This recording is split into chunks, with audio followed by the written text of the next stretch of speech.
Hello everyone, this is As Muhammad Khan and I welcome you in today's segment student. Today we will discuss about can matter change its state?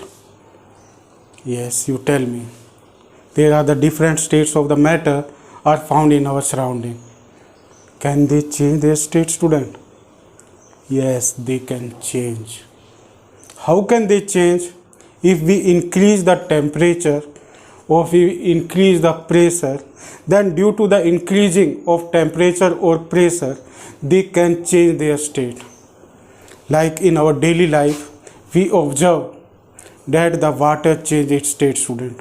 If we cool the water or if we freeze the water, then the water liquid state is changed into solid state in the form of ice.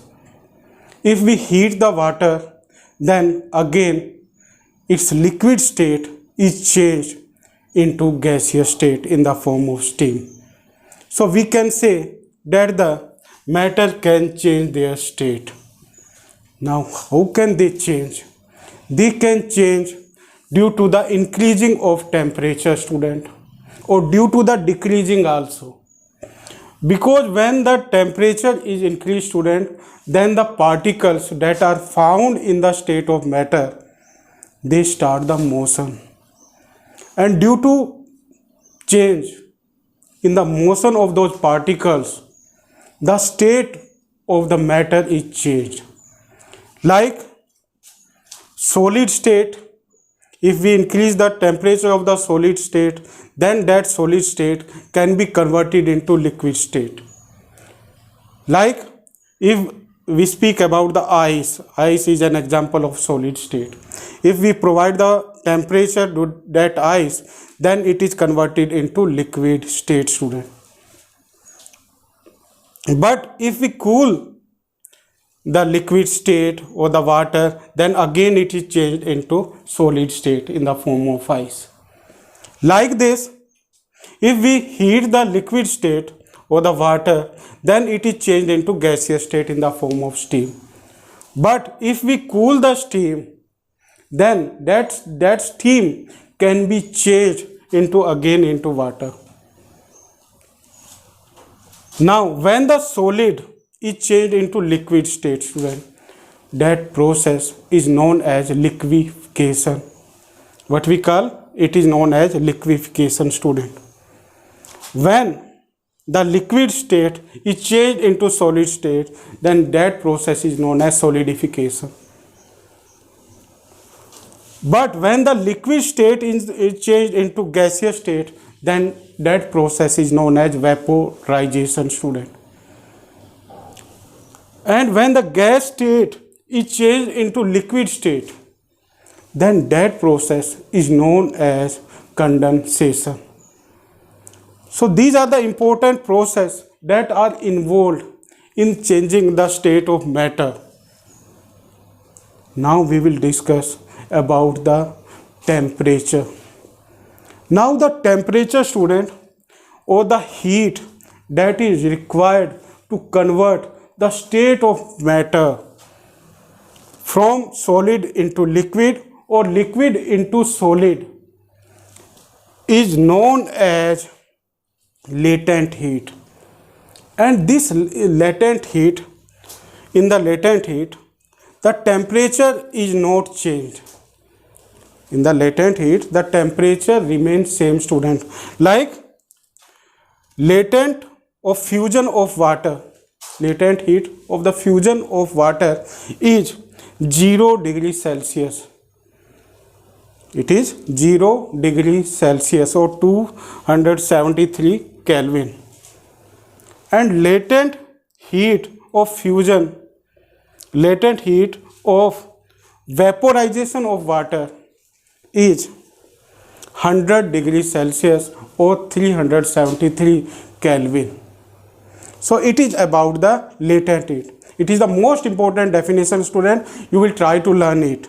Again I am revising. The heat required to convert a solid into liquid or a liquid into vapor without change of temperature is known as latent heat. and latent heat of fusion of water is 0 degrees Celsius, and latent heat of vaporization of water is 100 degrees Celsius. So you will learn it. Now we come on the next process. Like here is solidification or the liquefaction process is involved. In this, the vaporization and the condensation is involved. Like this, there is another process in which the state of the matter is also changed, student. In which, when we heat the particular solid substance, then that solid substance is directly converted into gaseous form without conversion into liquid, student. Directly it is converted into gaseous state, and this process is known as sublimation. What we call that? Sublimation. Like there are some examples I want to give you, like anthracene, camphor, naphthalene bole. If we heat them, then they directly converted into gaseous state, and after the cooling, student, they again changed from gaseous state into liquid without changing into liquid. So this process is known as sublimation, and the substances or the matter that shows the sublimation are known as sublimable substances. So again I am giving the example of them: anthracene, naphthalene bole, camphor, povidone iodine. These are the examples of the sublimable substances. You will learn them.